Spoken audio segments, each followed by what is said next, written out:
Audible Studios présente La Grande Croisade, écrit et lu par Brian Perrault.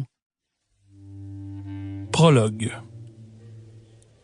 Peu de jeux sont aussi représentatifs de la complexité des relations politiques entre les humains que le Chaturanga. Il s'agit d'un résumé des différentes stratégies qu'il faut utiliser pour abattre un empereur et s'emparer de ses armées. Comme à la guerre, le jeu fait appel aux facultés d'analyse et de synthèse de ses opposants. Chaque mouvement exige un jugement éclairé, se référant à un plan d'ensemble préétabli.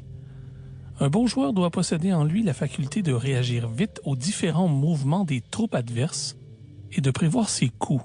Or, il arrive parfois que les meilleurs joueurs cèdent sous la harassante pression mentale que provoque ce jeu et qu'ils suppléent alors à la logique par l'intuition.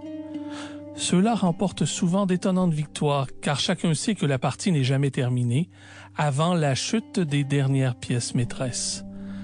À travers les âges, le Chaturanga a voyagé de pays en pays en s'adaptant aux mœurs de ses joueurs. Ainsi, les hommes du désert l'ont appelé le Chantrani, alors que ceux de l'extrême Est le nommèrent Soji.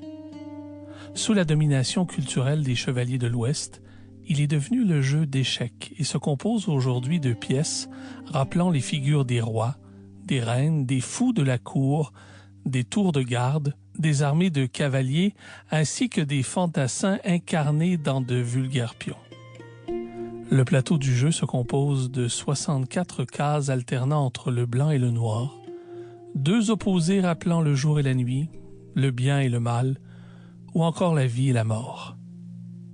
Plusieurs légendes affirment que les dieux agissent comme des joueurs d'échecs avec leur création et qu'ils s'amusent sur le grand échiquier du monde à s'affronter les uns les autres par l'entremise des humains et des humanoïdes.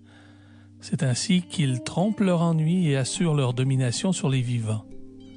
Mais il existe aussi une autre légende, celle qui parle de la grande joute d'un mortel contre tous les dieux. Il s'agit d'une histoire rocambolesque qui prédit, contre toute attente, la victoire d'un jeune homme sur les puissances divines. Toutefois, chacun sait que sur le grand échiquier, personne n'est plus malin qu'un dieu, sauf, peut-être, un porteur de masque.